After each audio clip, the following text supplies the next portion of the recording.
السلام عليكم ورحمة الله وبركاته. الحمد لله رب العالمين والصلاة والسلام على سيدنا محمد وعلى آله وصحبه أجمعين وما توفيقي إلا بالله لا حول ولا قوة إلا بالله العلي العظيم. سبحانك لا علم لنا إلا ما علمتنا إنك أنت العليم الحكيم. ஜாமியா நஃபீசத்துல் மிஸ்ரியா பெண்கள் மதரசாவின் திறப்பு விழாவினுடைய தகுதிமிக்க தலைவர் இஸ்ஸத் மஆப் ஆற்காடு தாஜ்புரா சஜ்ஜாதே நஷீன்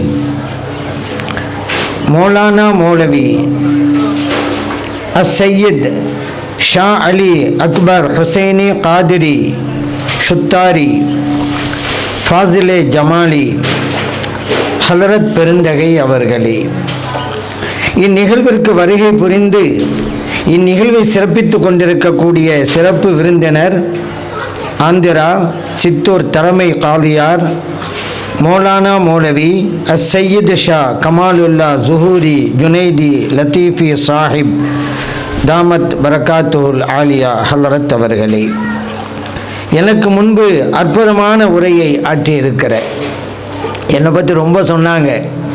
என் மேலே உள்ள மஹப்பத்தை அப்படி சொல்லிட்டாங்க. நம்ம சாதாரண ஆளு தான்.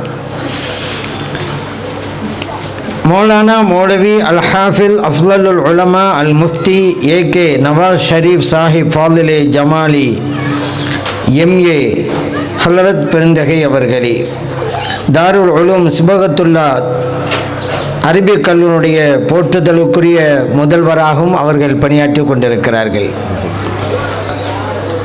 இங்கே வருகை புரிந்திருக்கின்ற கண்ணியத்திற்குரிய உலமா பெருமக்களே, அன்பார்ந்த பெரியோர்களே, இளைஞர்களே, மேடையிலே வீற்றிருக்கின்ற ஆண்டோர்களே, சான்றோர்களே,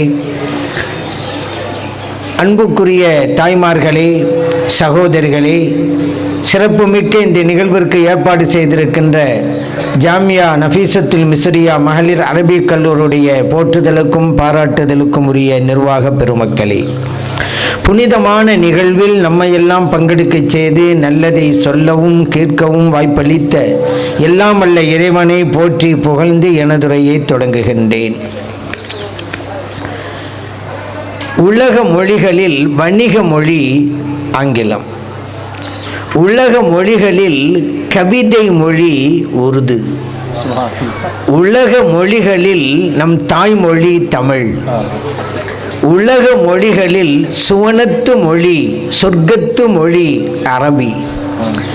அந்த அரபி மொழியிலே கல்வி ஞானம் பெறக்கூடியவர்கள் தான் நஃபீசத்துல் மிஸ்ரியா மகளிர் அரபிக் கல்லூரிய மாணவியர் கண்மணிகள். எந்த மொழியிலே குர்ஆன் இறங்கியதோ அந்த அரபி மொழியிலே கல்வியை பயிலக்கூடியவர்கள் தான் இந்த மாணவியர் கண்மணிகள். எந்த மொழியிலே கண்மணி நாயகம் ஸல்லல்லாஹு அலைஹி வஸல்லம் அவர்கள் பேசினார்களோ அந்த அரபி மொழியிலே கல்வி ஞானத்தை பெறக்கூடியவர்கள் தான் இந்த மாணவியர் கண்மணிகள். அப்படியானால் அவர்கள் கொடுப்பினை பெற்றவர்கள். அவர்கள் மட்டுமல்ல, அவர்களை ஈண்டெடுத்த பெற்றோர்களும் கொடுப்பினை பெற்றவர்கள். பிள்ளை பெற்றால் என்ன பலன், பிள்ளை பேரெடுத்தால் பெற்ற பலன் என்பார்கள். அப்படியானால் இந்த மாணவியர் கண்மணிகள் பேரெடுத்திருக்கிறார்கள். ஆகவே அவர்களை பெற்றவர்களும் பேறு பெற்று இருக்கிறார்கள். இப்படிப்பட்ட சிறப்பு கிடைக்கிறது. மற்ற பெண்களுக்கும் இந்த மதரசா நிஸ்வானிலே கல்வி பயில்கின்ற மாணவியர் கண்மணிகளுக்கு மத்தியிலே நிறைய வேறுபாடு உண்டு.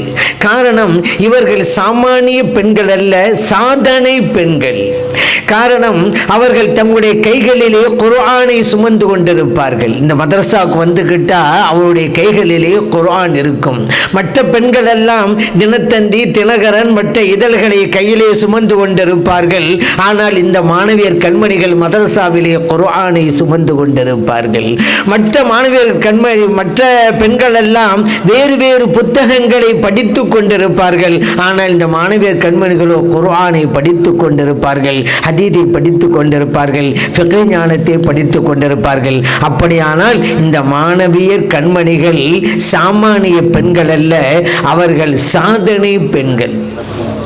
இன்னும் சொல்ல போனால் இந்த மாணவிகளுடைய கண்கள் புனிதம் பெற்றவை. காரணம், அந்த கண்கள் குர்ஆனை ஓதுகிறது, ஹதீஸை படிக்கிறது.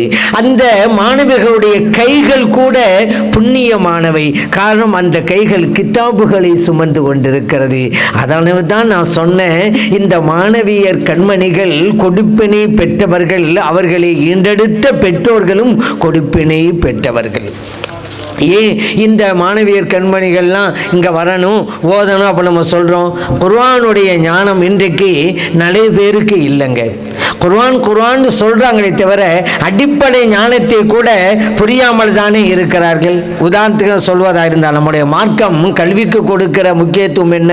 குர்ஆனிலே 6236 வசனங்கள். ஆனால் என்னமோ தெரியல, இந்த நாட்டில் மட்டுமல்ல வெளிநாடுகளில் கூட அப்படி தான். குர்ஆனுடைய ஆயத்து எத்தனைன்னு கேட்டால் 6666 அப்படிம்பாங்க. 66666 அப்படி கிடையாதுங்க. சில பேர் தனவந்தர்கள் எல்லாம் காரு வாங்குவாங்க, அந்த காருக்குடைய நம்பரு 6666 இருக்கணும்னு சொல்லி பணம் கொடுத்தெல்லாம் வாங்குறாங்க. அப்படி ஒரு நம்பிக்கை அவர்களிடம் இருக்கிறது. ஆனால் நம்மள இருக்கிறதுல குர்ஆன், நம்முடைய பள்ளிவாசலில் இருக்கிற குர்ஆன், வீட்டில் இருக்கிற குர்ஆன், மக்கமா நகரத்தில் காபா இருக்கிற பள்ளிவாசலில் இருக்கிறதுல குர்ஆன், மதீனா ஷரீஃபில் இருக்கிற குர்ஆன், பக்தாத் ஷரீஃபில் இருக்கிற குர்ஆன், எந்த குர்ஆனை எடுத்து ஆயத்தை பாருங்க, 6236 தான். அதுல கருத்து வேறுபாடு இருக்குது சில எண்ணிக்கையில். அந்த கருத்து வேறுபாடுள்ளவைகளில் கூட 6666 யாரும் சொல்லலை.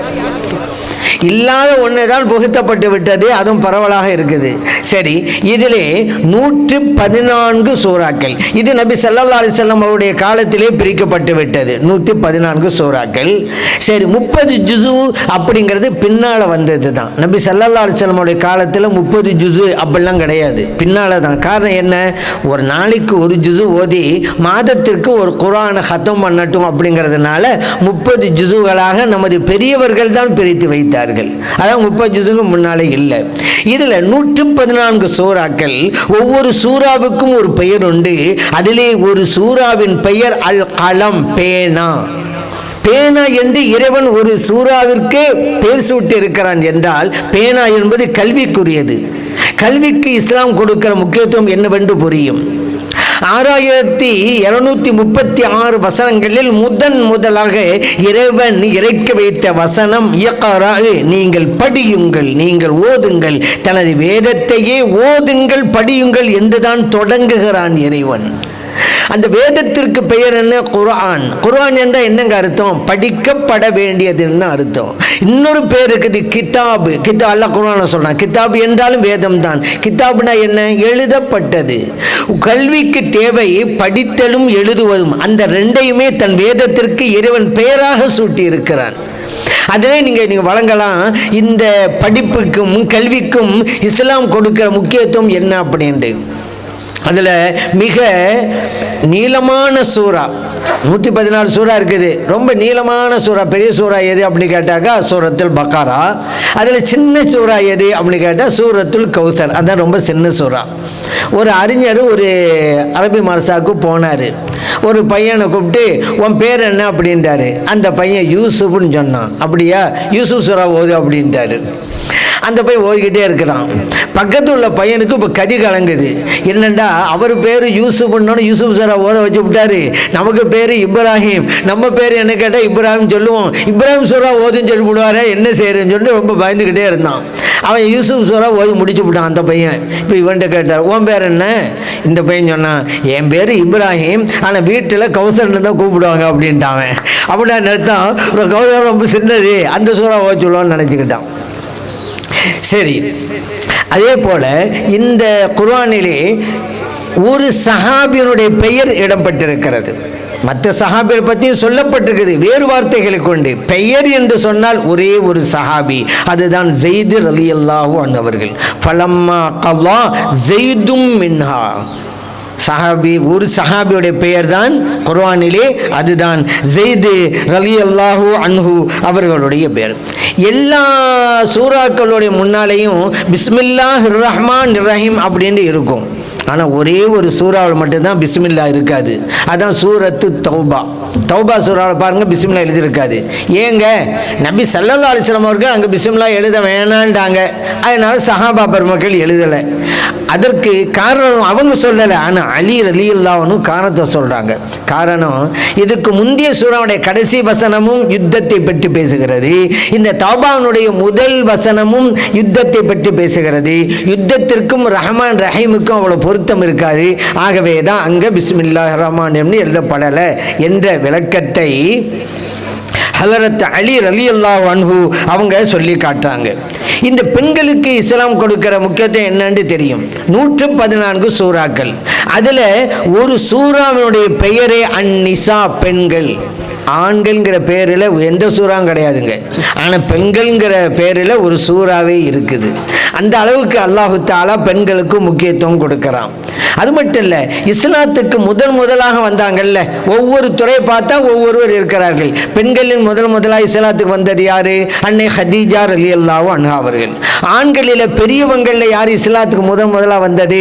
அபூபக்கர் சித்திக் ரலியல்லாஹு அன்ஹு அவர்கள். இளைஞர்களில் முதலாக இஸ்லாத்துக்கு வந்தது யாரு? ஹலரத் அலி ரலியல்லாஹு அன்ஹு அவர்கள். அடிமைகளாக இருந்தவர்களில் முதலாக இஸ்லாத்துக்கு வந்தது யாரு? ஸெய்து இப்னு ஹாரிஸா ரலியல்லாஹு அன்ஹு அவர்கள். சரிதானா? ஒவ்வொரு துறையை பார்த்தா ஒவ்வொருவர் முன்னே நிற்கிறார். ஒட்டு மொத்தமாக முதலாக இஸ்லாத்திற்கு யார் வந்தா? அது ஆணா இருக்கணும் பெண். முதலாக வந்தது யாருங்க?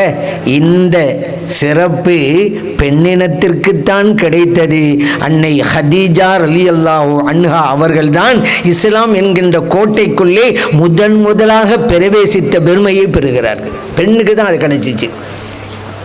அதே போல் இஸ்லாத்திற்காக எத்தனை பேர் தியாகம் செஞ்சு உயிரை அர்ப்பணிச்சாங்க இல்லைங்க. முதலாக இஸ்லாத்திற்காக தன்னுடைய உயிரை கொடுத்தவர்கள் யார்? இந்த சிறப்பும் ஒரு பெண்மணிக்குத்தான் கிடைத்தது. அன்னை சுமையா ரலியல்லாஹு அன்ஹா, அவங்க தான் ஃபர்ஸ்ட் ஷஹீத். இன்னைக்கு உம்ரா செய்யக்கூடியவங்க, ஹஜ் செய்யக்கூடியவங்க எல்லாம் சஇ செய்யறாங்கல்ல, சஃபா மர்வாக்கு மத்தியில் முதலாக சஇ செய்தது யார்? அன்னை ஹாஜர் அலைஹிஸ்ஸலாத்து வஸ்ஸலாம். அவங்க தானே தண்ணிக்க வேண்டி அங்கே இங்கே போனாங்க. அதை நினைவுபடுத்தி தானே அல்லாஹ் தஆலா நம்மளையெல்லாம் சஇ செய்ய வச்சுட்டான், தொங்கோட்டம் ஓட வச்சுட்டான். அப்படியெல்லாம் முதலாக சஇ செஞ்சது யாரு? ஒரு பெண்மணி தான். அவர்கள் தான் ஹாஜர் அலைஹிஸ்ஸலாம் அவர்கள். இப்படி பெண்களுக்கென்று தனி சிறப்பு இருக்குது.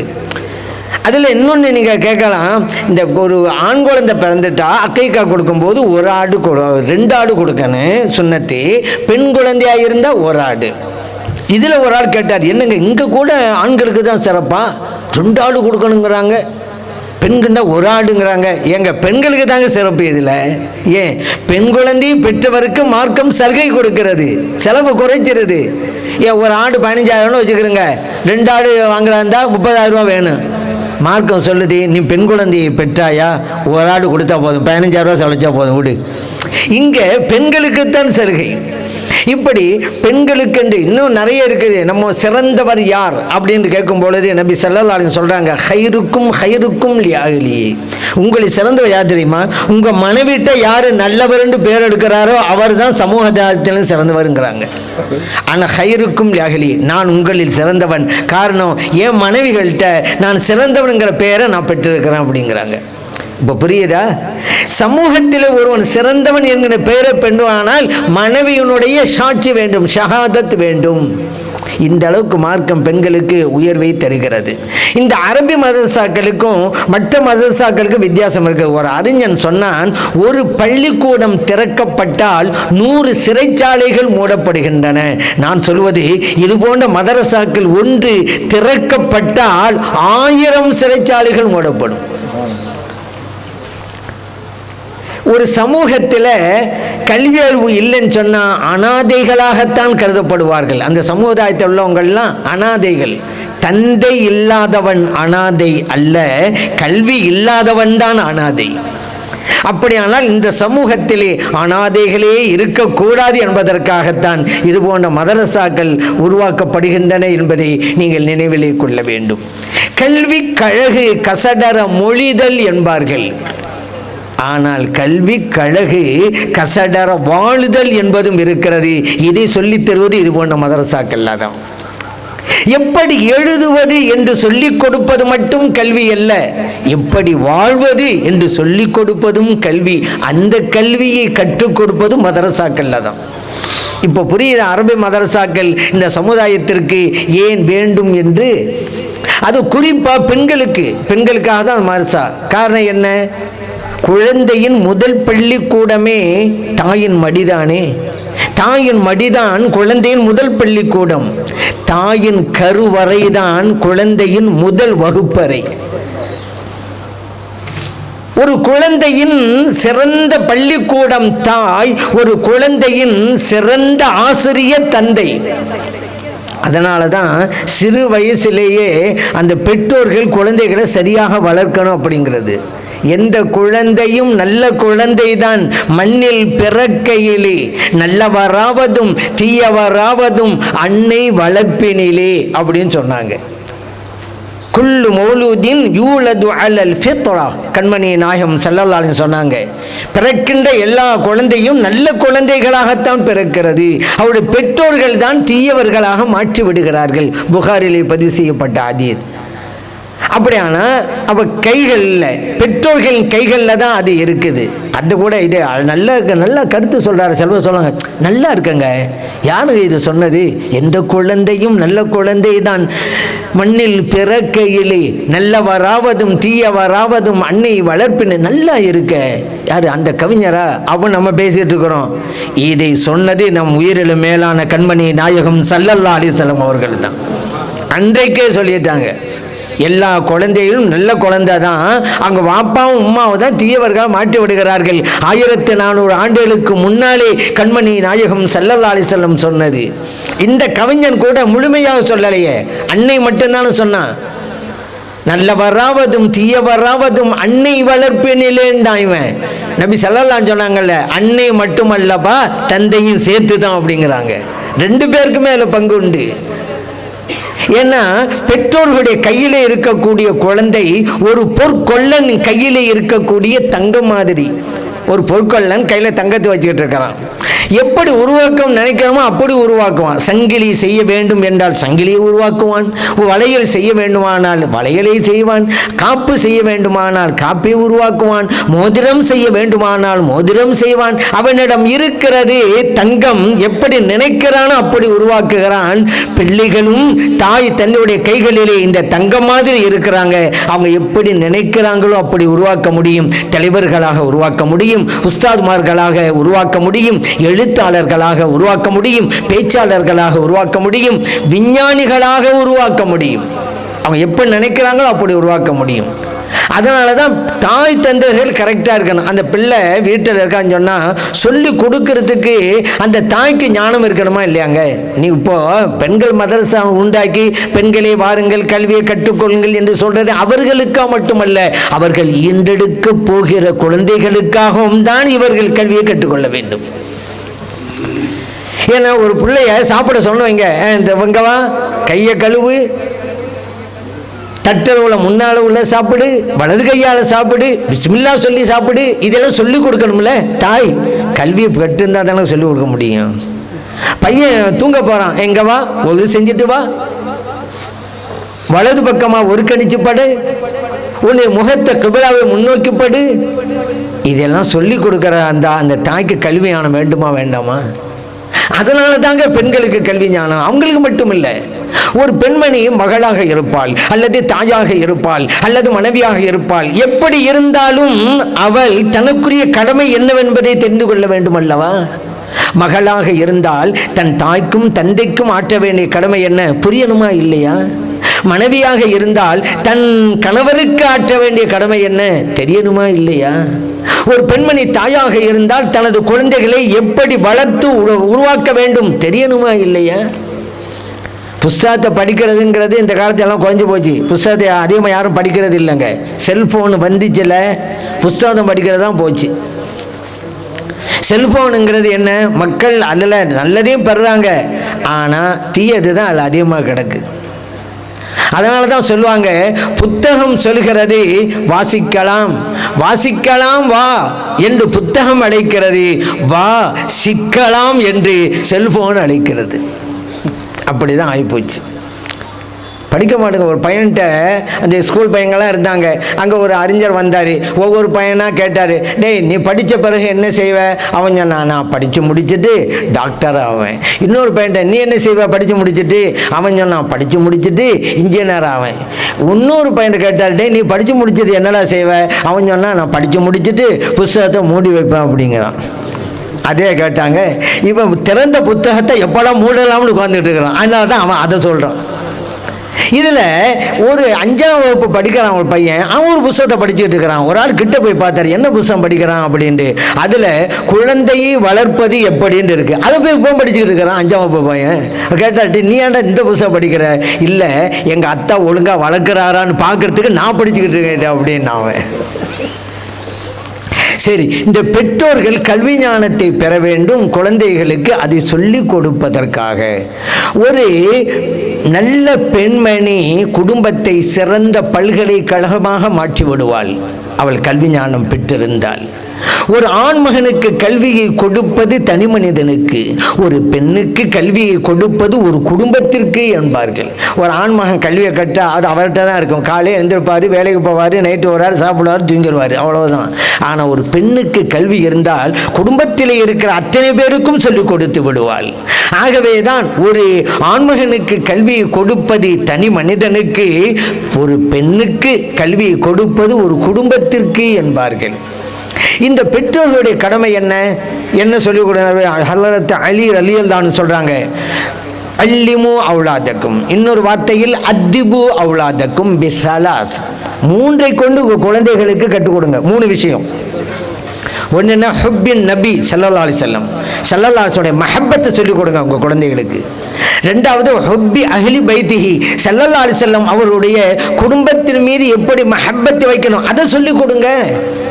3வதா சொன்னாங்க, திலாவத்துல் குர்ஆன், குர்ஆனை எப்படி ஓதுவது அதை சொல்லிக் கொடுங்கன்னாங்க. இதில் ஒரு சில பேர், என்னங்க குர்ஆனை ஓதி கொடுக்கறத போய் கடைசியாக வச்சிருக்கு. ஸல்லல்லாஹு அலைஹி வஸல்லம் மஹப்பத்து ஃபஸ்ட்டு, அவங்க குடும்பத்தினர் மஹப்பத்து 2வது, குர்ஆனை ஓதுறது 3வது தானா அப்படின்னு சில பேர் கேட்பாங்க, விவரம் இல்லாமல். 3வது தான், அங்கே தான் வைக்கணும். ஏன் தெரியுமா? மஹப்பத்து நபி ஸல்லல்லாஹு அலைஹி வஸல்லம் இல்லாமல், மஹப்பத்து அஹ்லி பைத், அது அந்த மஹப்பத்து இல்லாமல் குர்ஆனை 1000 தடவை ஓதுனாலும் எனக்கு பிரயோஜனம் இருக்கு. அதனால மஹப்பத்து வேணும். யஹூதி ஓதுறான குர்ஆனை, இன்னைக்கு யஹூதி முஸ்லிம்களும் நல்லா ஓதுவானே, குர்ஆனை ஓதிட்டான் யஹூதி, இவனுக்கு சொர்க்கம் இருக்குன்னு யாரோ சொல்லுவாங்களா? குர்ஆனை ஓதுவது என்ன இல்லை, கல்புல ஏறணும். கடைசியில் ஒரு காலகட்டம் வரும், ஸல்லல்லாஹு சொன்னாங்க, குர்ஆனை ஓதுவாங்கங்க, ஆனால் அவருடைய உள்ளத்திற்கு அது போகாது. அந்த மாதிரி நிறைய பேர் இருப்பாங்க. உள்ளத்துக்கு போகணும்னு சொன்னால் என்ன வேணும்? மஹப்பத் ரசூல். அதனால ஃபர்ஸ்ட் உங்கள் குழந்தையோட மஹப்பத் நபி, 2வது மஹப்பத் அஹ்லு பைத், அப்புறம் நீங்கள் குர்ஆனை ஓதி கொடுங்க, அது பிரயோஜனம் அளிக்கும். அந்த 2ம் இல்லாமல் குர்ஆனை ஓதுனா எந்த பிரயோஜனம் இல்லை. அதனால தான் ஹலரத் அலி ரலியல்லாஹு இது சொல்லி காட்டினாங்க. உங்கள் குழந்தைகளை ஸல்லல்லாஹு சொல்கிறாங்க, முரு அவுலாதக்கும் பிஸ்ஸலா, உங்கள் குழந்தைகள் 7 வயது ஆயிடுச்சா தொழுமாறு சொல்லுங்க, கட்டளையிடுங்க. 10 வயது அடைந்த பிறகும் தொழாமல் இருந்தால் அடித்து தொழ வைங்க அப்படிங்கிறாங்க ஸல்லல்லாஹு அலைஹி வஸல்லம். ஏங்க 10 வயசில் தொழுக கடமையா? பருவம் அடைந்தால் தானே தொழுக கடமை. 10 வயசான அடைஞ்சிருக்கான், அவனுக்கு கடமையே இல்லையே, அவன் தொழாமல் இருந்தால் அவனை ஏங்க அடிக்கணும் என்று நீங்கள் கேட்கலாம். அந்த வயசில் அவன் தொழாவிட்டால் காலமெல்லாம் தொழாமல் தான் போயிடுவான். பயிற்சி எடுக்கிற பருவம் அது. அந்த வயசில் நீங்கள் அந்த தொழுகையை பக்குவப்படுத்திட்டு வைங்க, பழக்கப்படுத்தி வைங்க, அவன் ஜென்மத்துக்கும் தொழுகை விட மாட்டான். ஒரு தொழுகை ஒரு வக்து போயிட்டா கூட அதே சிந்தனை இருந்துகிட்டு இருக்கும். நேரம் வந்துட்டா முடியறதுக்கு முன்னால் தொழுவணுண்டே நினைப்பான். ஏன்னா சிறு வயசில் அவனுடைய மைண்டில் அது ஏற்றப்பட்டது. அது அதனால தான் சலஞ்சனம். இன்றைக்கி சின்ன பிள்ளைகள் பாருங்கள், தாய் தொழுவாங்க, பக்கத்தில் இருக்கிற குழந்தையும் வந்து நின்றுக்கிறோம். இந்த தாய் ருக்கு செய்வாங்க, குனிவாங்களா, அந்த குழந்தை அப்படியே குனியும். இந்த தாய் சஜிதா போவாங்களா, அந்த குழந்தை சஜிதா போகும். அந்த குழந்தை யாரும் சொல்லிக் கொடுத்தாங்களா? பார்க்கிறது, செய்கிறது, அதுதான் குழந்தை. அதான் குழந்தைக்கு முன்னால தகாததை செய்யக்கூடாது, தகாததை பேசக்கூடாதுங்கிறது. ஏன்னா குழந்தைகள் கெட்ட வார்த்தைகளை பேசாது, கேட்ட வார்த்தைகளை தான் பேசும். நீங்க குழந்தைக்கு பக்கத்துல கண்ணா பண்ணாண்டு தகாத வார்த்தையை பேசணும் வைங்க, நாளைக்கு அந்த குழந்தை பேசும். அந்த பிள்ளை அப்படி பேசுற காரணமே நம்ம தான். அதனால குழந்தைக்கு முன்னால சண்டை போடக்கூடாது. கணவன் மனைவிக்கு மத்திய கூட சண்டை வந்துட்டா குழந்தைக்கு முன்னால் போடக்கூடாது. சண்டை வாக்குவாதம் நடந்துகிட்டு இருக்கு, பிள்ளை வர்றானா நிப்பாட்டிடணும். அவன் போனது பிறகு நீங்க வேற ஆரம்பிச்சுக்கிறீங்க, அவனை வச்சுக்கிட்டு சண்டை போடாதீங்க. ஏன்னா அவன் உள்ளத்தில் அது பதிந்து போய்விடும். அந்த வயசு அந்த மாதிரி வயசு. அதான் நபி ஸல்லல்லாஹு அலைஹி வஸல்லம் சொன்னாங்க, இந்த சின்ன வயசுலேயே நீங்கள் பறித்து கொடுங்க தொழுகை கொண்டு. அப்போ இந்த காலத்தில் சில தந்தைமார்கள் அவ்வளோ தொழுவ மாட்டாங்க, ஆனால் தான் புள்ள தொழுவுன்னு நினைப்பாங்க. இவர் பொய் பேசுவார், ஆனால் என் புள்ள பொய் பேசக்கூடாது அப்படின்னு நினைப்பார். இப்படியா இருக்கிறது?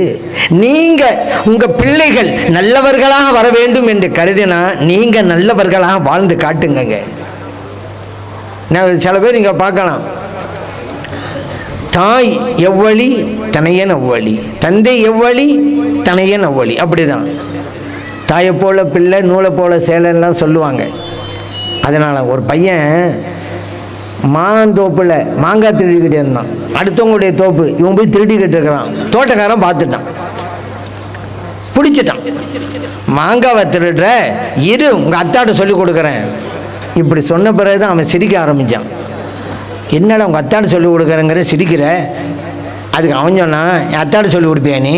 மேலே பாரியா பறித்து போடுறது அவர் தான் அப்படின்ட்டான். அப்போ என்ன, தந்தை எவ்வளி தனையன் அவ்வளி. தந்தை அப்படி இருக்கிறாரு, மகன் அப்படி இருக்கிறான். அதனால தான் சொல்லுவாங்க, நீங்கள் நல்ல விதமாக வாழ்ந்து காட்டுங்கள். மெய்நிலை கண்ட ஞானி முஹையுத்தீன் அப்துல் காதிர் ஜெயிலானி ரலியல்லாஹு அன்ஹு அவங்ககிட்ட கேட்கப்பட்டது, இறைவன் உங்களுக்கு இவ்வளவு பெரிய படித்தரத்தை கொடுத்தானே என்ன காரணம்? அவங்க சொன்னாங்க, என்னை ஈண்டெடுத்த தாயார் 2 உபதேசம் பண்ணாங்க, அதை கேட்டு நான் நடந்தேன். அல்லாஹ் என்னை இந்த அளவுக்கு உயர்த்தினான். ஒன்று, என் தாய் என்னை பார்த்து சொன்னாங்க, அன்பு மகனே, நீ எப்போது பேசினாலும் என்ன பேசினாலும் எங்கே பேசினாலும் உண்மையை மட்டும் பேசு, பொய் பேசிடாதேன்னாங்க. அதை நான் கடைபிடிச்சேன். அல்லாஹ் இந்த அளவுக்கு உயர்வு எனக்கு தந்தான். 2வது, என் தாயார் என்னிடம் சொன்னாங்க, அன்பு மகனே, நீ உண்ணுகின்ற உணவும் அருந்துகின்ற நீரும் ஹலாலானதாக இருக்கட்டும், ஹராம சாப்பிடாத, ஹராம குடிச்சிடாதன்னாங்க. அதே நான் ஃபாலோ பண்ணேன். அல்லாஹ் இந்த அளவுக்கு உயர்வு தந்தான். ஒவ்வொரு ஆண்மகனின் வெற்றிக்கு பின்னாலே ஒரு பெண்மணி ஒளிந்து கொண்டிருக்கிறாள் அப்படின்னு சொல்லுவாங்க. இங்கேயும் அப்படித்தான். ஒரு பிள்ளையின் வெற்றிக்கு அவர் தாய் ஒளிந்து கொண்டிருக்க வேண்டும், அல்லது மனைவி ஒளிந்து கொண்டிருக்க வேண்டும். அப்படியானால் இந்த பெண்கள் கல்வி ஞானத்தை பெறணுங்க. அப்பதாங்க அவங்களுடைய பிள்ளைகளை சிறந்தவர்களாக உருவாக்க முடியும். திப்பு சுல்தான் மைசூர் வேங்கை ரஹ்மத்துல்லாஹி அலைஹி அவங்க மிகப்பெரிய வீரர், உங்களுக்கெல்லாம் தெரியும். புலியோடு சண்டை போட்டு வெற்றி வாங்க சொன்னவங்க. அப்போ அவங்களுடைய நண்பர்கள்லாம் அவங்களோட தாயார்ட்ட வந்து சொன்னாங்களாம், உங்கள் பிள்ளை புலியோட சண்டை போட்டு ஜெயிச்சிட்டாங்கன்னு. அப்போ தாய் சொன்னாங்க, பிள்ளைகளா உங்களுக்கு தாங்க இது ஆச்சரியம், எனக்கு ஆச்சரியம் இல்லையே. ஏன், என் பிள்ளையை வளர்த்த விதம் அப்படியெல்லாம் என் பிள்ளையை வளர்த்துருக்கிறேன். எப்படி வளர்த்தாங்க சொல்லி காட்டுறாங்க. என் பிள்ளை குழந்தையா இருந்தபோது நான் பால் கொடுத்தேன்ல, ஒழு செஞ்சுட்டு தான் பால் கொடுப்பேன். அப்படி என் பிள்ளையை நான் வளர்த்தேன். அதே போல என் பிள்ளைக்கு நான் பால் கொடுக்கும் போது சலவாத்தை சொல்லி சொல்லி பால் கொடுத்து வளர்த்தேன். என் பிள்ளை அப்படித்தான் இருப்பான். இப்ப இந்த மாதிரி தன் குழந்தையை வளர்க்க வேண்டும் ஒரு தாய் என்றால் இந்த மதரசாவுக்கு வரணுமா இல்லையா? இந்த கல்வி ஞானத்தை பெறணுமா இல்லையா? அப்பதானே. அதான் ஒரு அறிஞன் சொன்னான், ஒரு தாய் தன் பிள்ளைக்கு வெறுமனே அமுதை மட்டும் ஊட்டுவதில்லை, தனது உணர்வுகளையும் சேர்த்துத்தான் ஊட்டுகிறாள்.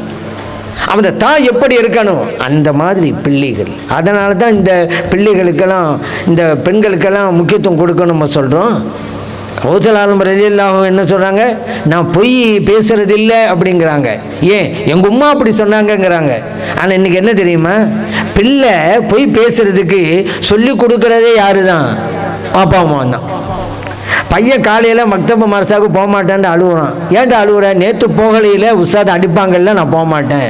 அம்மா சொல்கிறாங்க, நேற்று வயிற்று வலி அதான் வரலைன்னு சொல்கிறா அப்படின்ற சொல்கிறாங்க. இப்போ பொய்யை சொல்லிக் கொடுக்குறது யார்?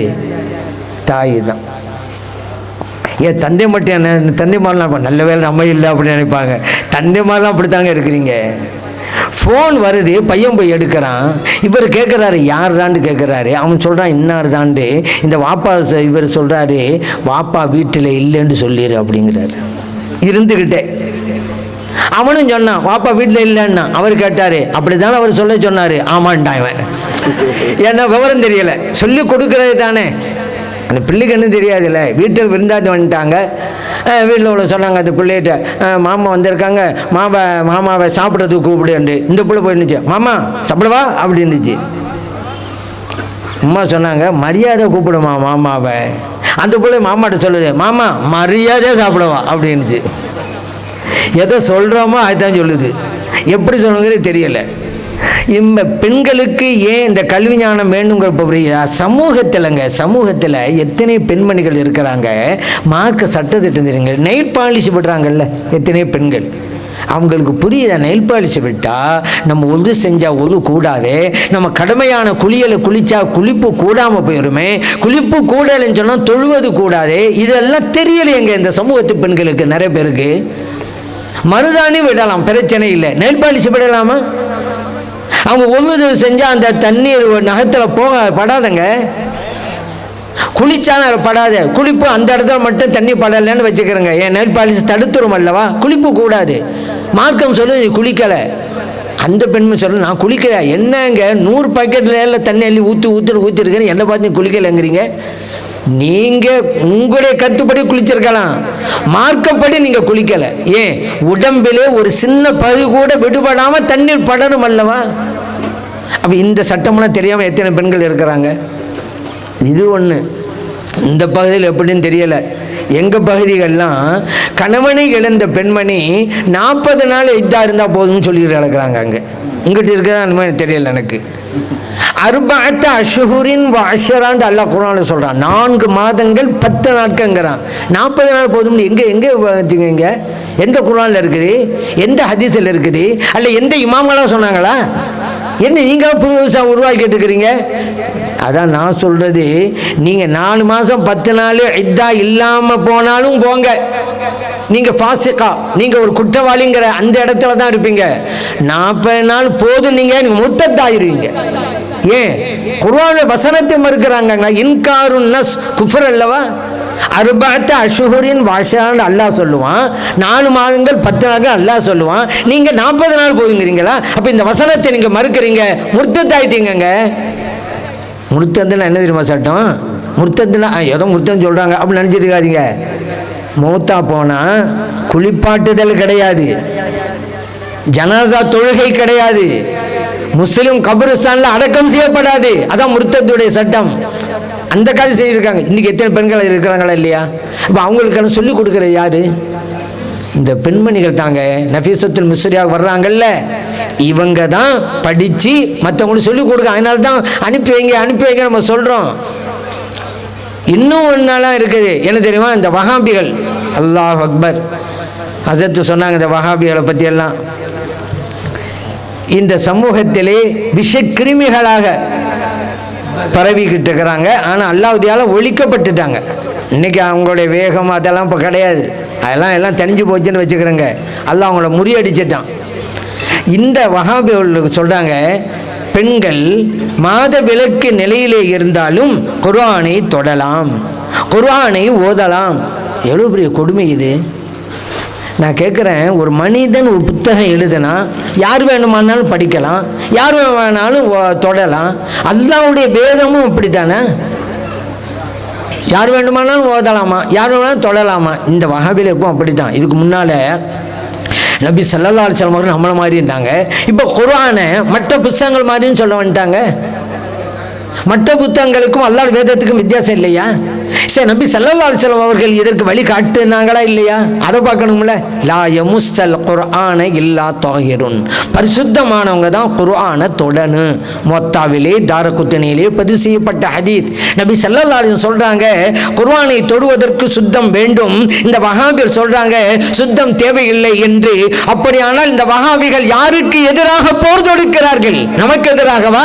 இல்லை, இல்லை, நபி ஸல்லல்லாஹு அலைஹி வஸல்லம் அவர்களுக்கு எதிராக போர் தொடுக்கிறார்கள் இந்த வஹாபிகள். அதனால மாதவிலக்கு நிலையில இருந்தாலும் குர்ஆனை ஓதலாங்கிறாங்க. நபி ஸல்லல்லாஹு அலைஹி வஸல்லம் தெளிவாக மறுத்துட்டாங்களே, லா தக்ரவுல் ஹாயிலு வலல் ஜுனுபு ஷைஅம் மினல் குர்ஆன். மாதவிலக்குள்ள பெண்களும் குளிப்பு கடமையானவர்களும், அது ஆண்கள் பெண்கள் இருசாராரும், குர்ஆனில் எந்த பகுதியுமே ஓதக்கூடாது. திருமீதியிலே பதிவு செய்யப்பட்ட ஹதீஸ். ஆனால் இந்த கூட்டம் சொல்லுகிறது யார் வேண்டுமான ஓதலாம். அப்படியான இந்த கூட்டம் யாருக்கு எதிராக நிற்கிறது? இறைத்தூதர் ஸல்லல்லாஹு அலைஹி வஸல்லம் அவர்களுக்கு எதிராக நிற்கிறது. அதான் நான் சொல்றது, இந்தாப்பா உங்களுக்கு புரியலை அப்படின்னு சொன்னால் புரிஞ்சவங்கள்ட்ட கேட்டு தெரிஞ்சுக்கிறங்க. தெரிஞ்ச மாதிரி பேசிட்டு இருக்காங்க. நம்மள ஒரு ஆள் அரசாங்க பஸ்ஸில் ஏறினாருங்க. ஏறின பிறகு ஏத்தாவில் பார்த்தாரு, அங்கே ஒரு திருவள்ளுவருடைய ஃபோட்டோ தொங்கிட்டு இருக்கு. நீங்களாம் தெரியுமே, அரசாங்க பஸ்ஸில் ஏறினா திருவள்ளுவருடைய ஃபோட்டோ தொங்கும். இந்த ஆள் ஏறி உட்காந்து ஃபோட்டோ பார்த்தான். யாருடைய ஃபோட்டோயும் எனக்கு தெரியலை. ஏன்னா மலைக்கு கூட பள்ளிக்கூடம் ஒதுங்காத ஆள் இந்த ஆள், அதனால் யாருன்னு தெரியலை. பக்கத்தில் உள்ளவன்ட கேட்டான், ஏங்க இது யாருடைய ஃபோட்டோ அப்படின்னா. அவனுக்கு தெரியலை. தெரியலைன்னு சொல்லலாம்ல, தெரிஞ்ச மாதிரி பதில் சொன்னான், இது இந்த பஸ்ஸு ஓனருடைய ஃபோட்டோ அப்படின்னா. அவன் கேட்டார், ஏங்க ஃபோட்டோவில் ரொம்ப கவலையாக இருக்கிறாரு. ஏன்னா திருவள்ளுவர் ஃபோட்டோ பார்த்தவங்களுக்கு தெரியும், ரொம்ப கவலையாக இருக்கிறாரு. அதுக்கு அவன் விளக்கம் கொடுக்குறான், பஸ்ஸு நஷ்டத்தில் ஓடுதான் அப்படிங்கிறான். நான் என்ன கேட்குறேன், தெரியலைன்னா தெரியலன்னு சொல்லி ஏன் தெரிஞ்ச மாதிரி பதில் சொல்லிக்கிட்டு இருக்க? எப்போவுமே இவங்க இப்படி தான். அதனால தான் வஹாபிட்ட சொல்கிறாரு, வஹாபிகளே உங்களுக்கு கரையும் தெரியலை துறையும் தெரியலை, நீங்களாம் எப்போ படம் ஓட்டிக்கிட்டு இருக்கிறீங்க? உங்களுக்கு குர்ஆனும் தெரியலை ஹதீஸும் தெரியலை, நீங்கள் என்ன நாங்கள் தௌஹீதை சொல்லுவோம்? போலி தௌஹீத்வாதிகளுங்க. உண்மையான தௌஹீத்வாதி நாம் தான். சில பேர் அடையாளம் காட்டுவதற்கு அவர் இந்த அதால் தௌஹீத்வாதிம்பாங்க. நான் சொல்கிறது போலி தௌஹீத்வாதின்னு சொல்லுங்க. ஏன் உங்களை தௌஹீத்வாதிங்கிறீங்க?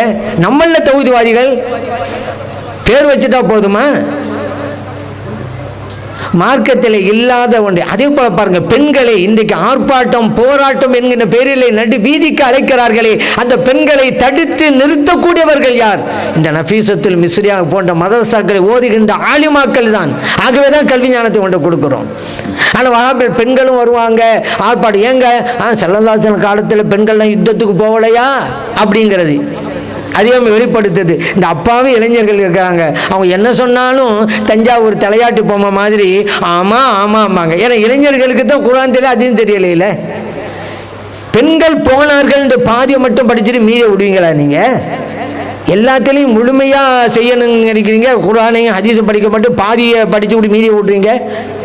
ஒரு ஆள் முடி வெட்ட போனார், பாதி வெட்டவுடனே விடுப்பா மீதியை பாதியை நான் நாளைக்கு வந்து வெட்டிக்கிறேன், யாராவது சொல்லுவோமா? வீடு கட்டியிருக்கிறோம், குடி போகணும், அரைகுறையாக வச்சுக்கிட்டு யாராவது குடி போவாங்களா? பாதி கிணறு தாண்டினாக்க ஆபத்து இல்லைங்க. பாதி கிணறு தாண்டிட்டு மீதி பாதி நாளைக்கு வந்து தாண்டான்னா முடியாது, போயிடுவான் உள்ளுக்கு. எல்லாத்துலேயும் முழுமை வேணும். அப்போ குர்ஆன் படிக்க முழுமை வேணும்ல. பெண்கள் போனார்கள், அதோடு படிச்சுட்டா முடிஞ்சு போச்சா? அதுக்கு அடுத்து என்ன இருக்கு? நஸ்கி வ நுதாவில் ஜரஹா இருக்குதுங்க புகாரில. நாங்கள் தண்ணீர் கொண்டு வருகிற பணியை செய்வோம். பெண்கள் போனார்கள், எதுக்கு? தண்ணீர் எடுத்து வந்து கொடுப்பாங்க. அதுபோல் காயம்பட்டவர்களுக்கு சிகிச்சை செய்வோம். இன்னைக்கு நர்ஸுகள்லாம் இருக்கிறாங்கல்ல, அந்த மாதிரி மருத்துவம் தெரிஞ்ச பெண்கள் இருக்கிறாங்க, அவங்க காயம்பட்டு போடுவாங்க. இன்னைக்கு மருத்துவமனைகள் எல்லாம் நர்ஸாக இருக்கக்கூடிய மாதிரி அந்த துறையில் எல்லா பெண்களுக்கும் அது தெரியாது. சில பெண்கள் அந்த ஞானம் மருத்துவம் தெரிஞ்சவங்கள அவங்க புகாரில் இருக்கிறது. ஆனால் பாதியை மட்டும் படித்து விட்டு பெண்கள் போனாங்களே பெண்கள் போனான்னு சொல்லி அப்பாவி பெண்கள் எல்லாம் நடுரோட்டை தட்டியை கொடுத்து நிற்க வச்சு விட்டாங்க. இப்போ முஸ்லிம்களுடைய இஸ்ஸத் என்னானது? முஸ்லிம்களுடைய கண்ணியம் என்னானது? காற்றில் பறக்க விட நினைக்கிறது இந்த கூட்டம். தோற்று போனார்கள். ஆண்கள்லாம் வர்றதில்லை அவங்க ஆர்ப்பாட்டத்துக்கெல்லாம். அதனால பெண்களே வாங்க, குடும்பத்தோடு வாங்க. அந்த பெண்களை காமிச்சு தான் எவ்வளோ பேர் பார்த்தீங்களா? ஆம்பளை என்ன பார்த்தா ஒரு 10 பேர் இருப்பாங்க, அவ்வளோதான். இது போன்று இவர் குர்ஆன் ஹதீஸ் பெயரில் இப்படியெல்லாம் செய்கிறாங்கல்ல, இவங்களுக்கு இந்த அப்பாவி பெண்களுக்கு மார்க்கத்தை சொல்லணுமா இல்லையா? அதற்காகத்தான் நஃபீசத்துல் மிஸ்ரியா அந்த மதரசா. கல்லுங்க, மற்றவங்களுக்கு சொல்லுங்க. அதுக்காகத்தான். இன்னொன்று, ஒரு காலம் இருந்துச்சு, பெண்களுக்கு ஒரு மார்க்க விஷயம் தேவைன்னு சொன்னால் ஆண்களான ஆலிம்கிட்ட தான் கேட்பாங்க, ஹஜ்ரத் இதுக்கு என்ன சட்டம்ண்டு. இதில் ஒரு வருத்தத்துக்குரிய விஷயம்டா, பெண்கள் சார்ந்த சட்டத்தை கூட ஆண் ஆலிம்கிட்ட தான் கேட்கணும். சில பேர் வெட்கப்படுவாங்க கேட்கறது. எப்படி உங்கள்கிட்ட போய் கேட்கறது? இப்படி கேட்காமலேயே இஸ்லாமிய ஞானத்தை இழந்து கொண்டிருந்தார்கள். அப்படி இழந்து கொண்டிருந்தது இந்த பெண்ணினம். அப்படி இருக்கக்கூடாது. பெண்கள் எந்த ஆணுக்கும் இளைத்தவர்களும் அல்ல, சளைத்தவர்களும் அல்ல. அவர்களுக்கும் குர்ஆன் ஹதீஸை விளங்குகின்ற ஞானம் உண்டு, அவங்களுக்கும் கொடுக்கணும். இனிமே பெண்கள் எல்லாம் என்ன சட்டம், ஆண்கள் ஹசரத்து மாட்ட போக தேவையில்லை, அந்த பெண் ஆலிமாக்கிட்ட கேட்கலாம், கூச்சம் இல்லாம கேட்பாங்க. ஏமா இதுக்கு என்னமா சட்டம் கேட்பாங்க, இவங்க சொல்லிக் கொடுப்பாங்கல்ல. அதற்காகத்தான் இந்த மதரசா, மக்தப மதரசாக்கள் இருந்துகிட்டு இருக்கு. இந்த ஆலிமாக்கள் மதரசா ஏன்? குர்ஆன் ஹதீஸை விளக்க, ஃபிக்ஹுடைய சட்டத்தை விளக்க. அதற்காகத்தான் இந்த சட்டங்களை இவர் தெரிந்து கொள்ள வேண்டும், பிறருக்கு சொல்லிக் கொள்ள. அதற்காகத்தான் இது போன்ற ஆலிமாக்கள் பட்டம் கொடுக்கிற மதரசாக்களை இன்றைக்கு ஹசரத் போன்றவங்கெல்லாம் உருவாக்கி இருக்கிறாங்க. உங்களோட பிள்ளைகளை இங்கே கொண்டு வந்து சேர்க்கணும். அது மிக முக்கியமான விஷயம். இன்னொரு விஷயம், எத்தனையோ மதரசாக்கள் இருக்குது. இந்த மாதிரி பெண்கள் மதரசா, சுன்னி ஜமாத் மதரசான்னு சொல்லுவாங்க, ஆனால் வஹாபி மதரசாவாக தான் இருக்கும். நான் ஏற்கனவே சொல்லியிருக்கேன்ல, சுன்னி ஜமாத் சொல்லுவாங்க, வஹாபிகள் தான். எல்லாத்துலேயும் கலப்படம். வஹாபியத்து கொள்கைகள் இருக்கும், ஆனால் அங்கே சுன்னி ஜமாத். ஏன் அப்படி சொல்கிறாங்க தெரியுமா? சுன்னி ஜமாத் சொன்னால் தான் மக்கள்கிட்ட ஈடுபடும். அதனால் இவங்க வெளியில் சுன்னி ஜமாத்து சில மதரசாக்கெல்லாம் அப்படி தான். பொதுமக்களை உங்களிடம் நான் கூறிக்கொள்கிறேன், சுன்னி ஜமாத்து மதரசா என்று சொல்லிவிட்டாலே உங்கள் பிள்ளைகளை கொண்டு போய் சேர்க்காதீங்க. உண்மையில் சுன்னி ஜமாத்து மதரசாவான்னு பாருங்கள். அது ரொம்ப முக்கியம். எல்லாத்துலேயும் கலப்படம் வந்துருச்சு. சர்க்கரையா கலப்படம், அரிசியா கலப்படம், பருப்பா கலப்படங்க. மதரசாக்கள்லையும் அப்படி தான், அங்கேயும் கலப்படம் இருக்குது. ஒரு ஆள் வாழ்க்கையை வெறுத்து போய் சரி மௌத்தா போயிடலாம் அப்படின்னு சொல்லி விஷத்தை சாப்பிட்டான், பொழைச்சிக்கிட்டான். ஏன்? விஷத்திலே கலப்படம். சரி, விஷம் சாப்பிட்டு ஆடு பொழைச்சிக்கிட்டானே அப்படி சந்தோஷத்தில் வீட்டில் உள்ளவங்கெல்லாம் அல்வா கிண்டி சாப்பிட்டாங்க, எல்லாம் மொத்தம் போயிட்டாங்க. அல்வாவிலே கலப்படம், எல்லாத்திலும் கலப்படம், மதரசாக்களையும் கலப்படம். இது போன்ற சுன்னி ஜமாத் மதரசா. இன்னொரு விஷயத்தை நான் உங்களுக்கு சொல்கிறேன்னு, இதுக்கு பேர் என்ன பார்த்தீங்களா? நஃபீசத்துல் மிஸ்ரியா மதரசா. நிறைய பேர் யாருங்க நம்ம சமுதாயத்தில் நஃபீஸ் மிஸ்ரியா யாருக்கு தெரியலை.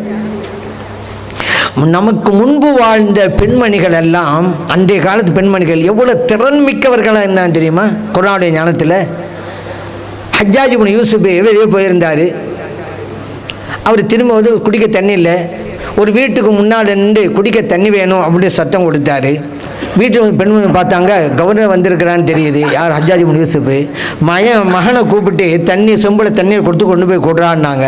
அவன் போய் வலது கையில் தானே கொடுக்கணும், சின்ன பையன் தானே, இடது கையில் கொடுத்து விட்டான். ஹஜ்ஜாஜ் இப்னு யூசுப் எதுலையுமே பிரச்சனைக்குரிய ஆள். ஓங்கி அடிச்சு விட்டார் அந்த பையனை. என்ன மரியாதை இல்லாமல் லெஃப்ட் கையில் தர்ற அப்படின்னு சொல்லி. அவன் அம்மா அப்படின்னு சத்தம் போட்டு கீழே வந்து விட்டான், அடி வாங்கிட்டு. அந்த தாய் பார்க்குறாங்க, மகன் அடிபட்டு கிடக்கிறான். வந்ததே ஆத்திரம். அடிபட்ட பிள்ளையை பார்க்கின்ற போது தாயினுடைய ஆத்திரம் என்னமாய் கொப்பளிக்கும்.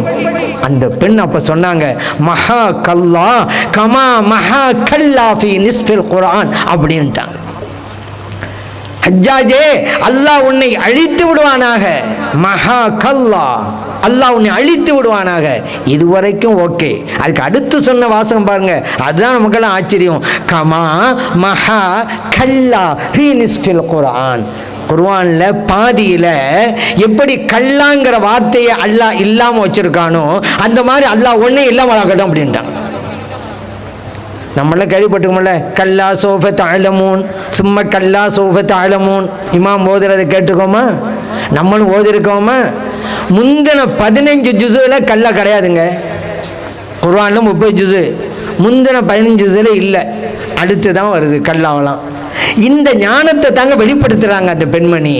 ஒருவரை திட்டுகின்ற போது கூட கல்வி ஞானத்தை வெளிப்படுத்தி காட்டுகிறாள் ஒரு பெண்மணி என்றால், அந்த காலத்து பெண்கள் கல்வியிலே எவ்வளவு சிறந்து விளங்கினார்கள், உயர்ந்து விளங்கினார்கள். யூகிச்சு கொள்ளுங்க.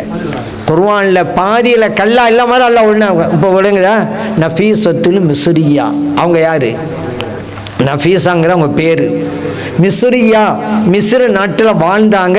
அவங்களுடைய இன்திகால் மறைவுக்கு பிறகு அங்கே தான் நல்லடக்கம் செய்யப்பட்டுக்கிறாங்க. இன்னைக்கு அவங்களுடைய ஜியாரத்து மகாம் அந்த மிஸ்ரில் தான் இருக்குது. மிஸ்ருன்னு சொன்னால் ஈஜிப்டு, எகிப்துங்கிறோம்ல, எகிப்து ஈஜிப்டு, அரபியில் மிஸ்ர். அந்த அங்கே தான் வாழ்ந்தனால தான் அந்த மிஸ்ரியா, அந்த எகிப்து நாட்டை சார்ந்தவர்கள் அப்படிங்கிற அர்த்தத்தில். மெட்ராஸுக்காரருக்கு மதராசி அப்படிம்பாங்க, மக்காவை சார்ந்தவருக்கு மக்கி அப்படிம்பாங்க, மதீனாவில் வாழ்ந்தவருக்கு மதனிம்பாங்க. அதை மாதிரி இவங்க மிஸ்ரில் வாழ்ந்ததுனால மிஸ்ரி, இவங்க பெண்பால் அதனால மிஸ்ரியா. மொன்னதல்லவா பெண்மணிங்கிறதுனால மிஸ்ரியா. இது ஆண்மகனார் தான் மிஸ்ரி அப்படிம்பாங்க, இவங்க பெண்ணுங்கிறா மிஸ்ரியா. இவர்கள் பிறந்தது மக்கா, ஆரம்ப கட்டத்தில் வாழ்ந்தது மதீனா ஷரீப். அதற்கு பிறகு தங்களுடைய கணவரோடு இங்க வந்தாங்க மிஸ்ரில், அங்கேயே வாழ்ந்தாங்க, அங்கேயே மறைஞ்சாங்க. இவங்க யாரு? நம் உயிரிலும் மேலான கண்மணி நாயகம் ஸல்லல்லாஹு அலைஹி வஸல்லமுடைய குடும்பத்தை சார்ந்தவங்க. நபி ஸல்லல்லாஹு அலைஹி சொன்னாங்க, குல்லா அஸ்ஸலுக்கும் அலைஹி அஜ்ரன் இல்லல் மவத்தத ஃபில் குர்பா. நபி அவர்களே சொல்லுங்க மக்களுக்கு, என் சமூகமே, நான் செய்கிற இந்த இறைப்பணிக்காக உங்கள்கிட்ட நான் எதையுமே கேட்க மாட்டேன். ஆனா ஒன்ன கேட்கிறேன், அது நானாக அல்ல, அல்லாஹ் கேட்க சொல்லியிருக்கிறான், அதனால கேட்கிறேன், என்னுடைய குடும்பத்தை நீங்கள் நேசியுங்கள். குர்ஆனுடைய வசனம். அப்ப நஃபீஸத்துல் மிஸ்ரியா ரலியல்லாஹு அன்ஹா அந்த லிஸ்டுக்குள்ள வர்றாங்க. நாமெல்லாம் அவங்க மேல மஹப்பத் வைக்கணும் குர்ஆன் வசனத்து பிரகாரம். சரிங்க, இவங்க கல்வி ஞானத்தில் மிக உயர்ந்து சிறந்து விளங்கினார்கள். ஷாஃபி இமாம் ரஹ்மத்துல்லாஹி அலைஹி இவங்ககிட்ட வந்து பாடம் படிச்சுட்டு போவாங்க. அதனால தான் ஷாஃபி இமாம் ரஹ்மத்துல்லாஹி சொன்னாங்க, என்னுடைய மறைவுக்கு பிறகு எனது ஜனாசாவை நஃபீஸத்துல் மிஸ்ரியா ரலியல்லாஹு அன்ஹா அவங்களுடைய வீட்டுக்கு கொண்டு போங்க, அவங்க ஜனாசா தொழுவட்டும், அதுக்கு பிறகு என் ஜனாசாவை பள்ளிவாசல் எடுத்து போங்கன்ட்டாங்க. அப்படித்தான் நடந்தது. நஃபீஸத்துல் மிஸ்ரியா ரலியல்லாஹு அன்ஹா யார் என்பதை அவங்க புரிஞ்சிருந்தாங்க. அதனால தான் நஃபீஸத்துல் மிஸ்ரியா ரலியல்லாஹு அன்ஹா 30 ஹஜ்ஜுகள் நிறைவேற்றியிருக்கிறார்கள். அந்த மிஸ்ரில் இருக்கக்கூடிய மக்கள் அவங்க புரிஞ்சுக்கிட்டாங்க அவங்களுடைய சிறப்பு பெருமைண்டு. அன்றாடம் கூட்டமாக வந்தாங்க. அதனால் முடிவெடுத்தாங்க, நான் மக்காவுக்கு போக விரும்புகிறேன், இங்கே இருந்தால் எனக்கு வணக்கம் செய்வதற்கு இபா செய்வதற்கு டைம் கிடைக்கல. அப்போ மிஸ்ருடைய கவர்னர் இதை தெரிந்து கொண்டு எல்லா நாளும் அவங்க வீட்டுக்கு யாரும் போகக்கூடாது, வாரத்தில் 2 நாட்கள் சனிக்கிழமை புதன்கிழமை அப்போ மட்டும் போங்க, மொத்தம் போகாதீங்க. ஏன்னா இல்லைண்டா நான் மக்கா போகிறேன்னு முடிவுக்கு வந்துட்டாங்க. அவ்வளவு கூட்டம் மக்கள் சாரையா அவ்வளோ அற்புதமும் நடந்தது. இன்றைக்கு கூட அவருடைய கபர் ஷரீஃப் இருக்கிறது அல்லவா, அங்கே இருந்து நீங்கள் துவா செய்யுங்க, உடனே கபூல். இதுக்காக வேண்டிய நீங்கள் புறப்பட்டு போகலாம் ஈஜிப்டுக்கு. இந்த டூர்லாம் வச்சுறாங்கல்ல, அந்த டூரில் அங்கெல்லாம் உங்களுக்கு கூட்டிகிட்டு போவாங்க, பைத்துல் முகத்தஸ் கூட்டி போகிற மாதிரி. அங்கே ஈஜிப்டு கூட்டி போனால் இமாம் ஷாஃபி ரஹ்மத்துல்லாஹி அலைஹி நஃபீஸத்துல் மிஸ்ரியா அங்கெல்லாம் நீங்கள் போவீங்க. அதெல்லாம் இதுக்காக வேண்டி நீங்கள் போய் ஆகணும். நஃபீஸத்துல் மிஸ்ரியா ரலியல்லாஹு அன்ஹா யார் தெரியுமா? நபி ஸல்லல்லாஹு அலைஹி வஸல்லம் குடும்ப சார்ந்து சொன்னேன்ல, ஹலரத் அலி ரலியல்லாஹு அன்ஹு அவர்களுடைய பேரனுடைய பேத்தி அலி ரலியல்லாஹு அன்ஹு, அதுக்கு பிறகு ஹசன் ரலியல்லாஹு அன்ஹு, அதுக்கு பிறகு ஸெய்த் ரலியல்லாஹு அன்ஹு, அவங்களுக்கு பிறகு ஹசன், இங்கே முன்னால் ஹசன் இங்கே ஹசன். அந்த ஹசன் ரலியல்லாஹு அன்ஹு அவங்களுடைய மகள் தான் நஃபீஸத்துல் மிஸ்ரியா. ஹசன் ரலியல்லாஹு அன்ஹு அவங்களுடைய பேரனின் மகள் அப்படி சொல்லலாம். நம்ம எவ்வளவு எங்கே ரொம்ப காலம். இமாம் அபு ஹனீஃபா ரஹ்மத்துல்லாஹி அலைஹி அவங்களுடைய காலத்தில் பிறந்தவங்க.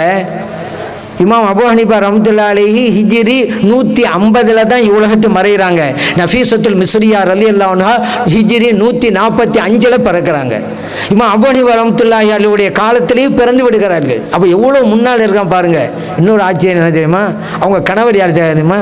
இஸ்ஹாக் ரலியல்லாஹு அன்ஹு. சரி, இது வேண்டாம், உங்களுக்கு தெரியாமல் இருக்கலாம், அடுத்து சொல்ல போகிறேன், எல்லாருக்கும் தெரியும். இந்த இஸ்ஹாக் ரலியல்லாஹு யார் தெரியுமா? இமாம் ஜஅஃபர் சாதிக் ரலியல்லாஹு அன்ஹு அவங்களுடைய மகன்க. அப்படின்னா யாரு? நஃபீஸத்துல் மிஸ்ரியா ரலியல்லாஹு அன்ஹா ஆன்மீக ஞானி, விஞ்ஞான மேதை இமாம் ஜஅஃபர் சாதிக் ரலியல்லாஹு அன்ஹுடைய மருமகள் நஃபீஸத்துல் மிஸ்ரியா. புரியா ஃபாத்தியா ஓதுறோம்ல வருஷம் வருஷம். அப்போ எவ்வளோ நெருக்கத்தில் இருக்காம பார்த்தீங்களா நஃபீஸத்துல் மிஸ்ரியா இல்லையா? அவங்களுடைய இடத்துல இருந்து துவா செஞ்சா துவா கபூலாகும். மரியம் அலைஹிஸ்ஸலாம் அவர்களுடைய இடத்துல ஜக்கரியா அலைஹிஸ்ஸலாம் துவா செஞ்சாங்கல்ல, குழந்தைக்கு ஹுனாலிக தஆ ஜக்கரியா ரப்பா. அல்லாஹ் குர்ஆன் சொல்றான், நீண்ட காலம் ஜக்கரியா குழந்தை இல்லை, அதனால கேட்டாங்க கிடைக்கல. கடைசியில் மரியம் அலைஹிஸ்ஸலாம் அவர் இருந்த இடத்துல துவா செஞ்சாங்க. அல்லாஹ் குர்ஆன் சொல்லலாம், யஹ்யா அலைஹிஸ்ஸலாம் குழந்தை கிடைச்சிருச்சுல, அந்த மாதிரி தான் நஃபீஸத்துல் மிஸ்ரியா ரலியல்லாஹு அன்ஹா அங்கே இருந்துக்கிட்டு நீங்கள் துவா செய்யுங்க, அது அத்வா முஸ்தஜாப், உடனே கபூல். அவங்களுடைய பெயர் இங்கே சூட்டப்பட்டிருக்குன்னு சொன்னால் அந்த பெயரை பெறுவதற்காக வேண்டியாவது உங்கள் பிள்ளைகளை இங்கே சேர்த்து விடுங்கள். அது ரொம்ப முக்கியமானது. அறியாமையிலே நிறைய பேர் மக்கள் இருக்கிறாங்க. அந்த அறியாமையெல்லாம் நம்ம அகற்றணும். நிறைய பேர் அறியாமையில் இருக்கிறாங்கள் அல்லவா. அதில் ஒரு அறியாமை என்ன கேட்டால், ஒரு ஆசிரியர் மாணவர்களுக்கு மத்தியில் ஒரு கேள்வி கேட்டார். வேர்ல்டு மேப்பை காமிச்சு, உலக வரைபடம். ஒரு பையனை கூப்பிட்டாரு, டே நீ வாடா அப்படின்ட்டு. அவன் பேர் சாதிக் கமால் பாச்சா. அவன் பேர் கமால் பாச்சா, அங்கே வாடா அப்படின்றாரு. வந்தான்.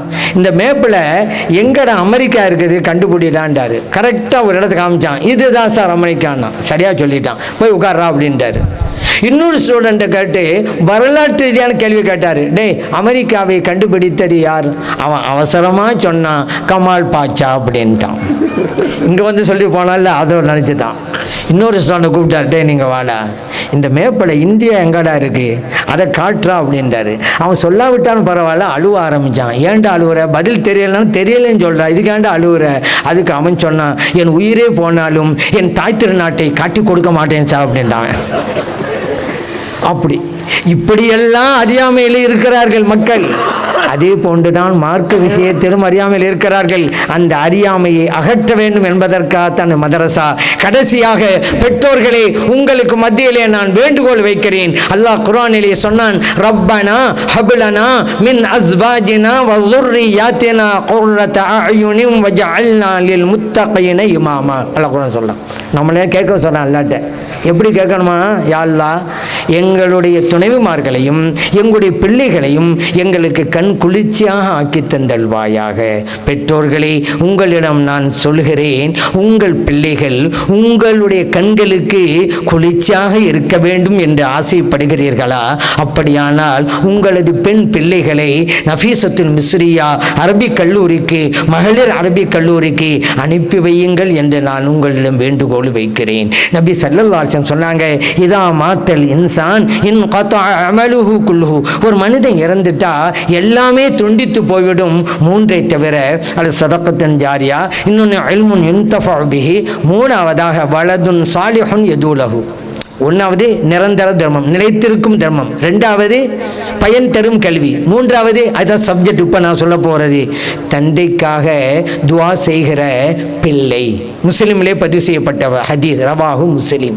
பெற்றோர்களே, உங்களிடம் நான் ஒரு வேண்டுகோள் வைக்கிறேன். உங்களுக்காக துவா செய்கிற பிள்ளைகள் இந்த உலகத்திலே வாழ வேண்டும் என்று நீங்கள் விரும்பினால் உங்கள் பெண் பிள்ளைகளை நஃபீஸத்துல் மிஸ்ரியா மகளிர் அரபிக் கல்லூரிக்கு நீங்கள் அனுப்பி வையுங்கள். நபி ஸல்லல்லாஹு அலைஹி சொன்னாங்க, மா நஹல வாலிதுன் வலதஹு ஹைரன் மின் அதபின் ஹசனின்.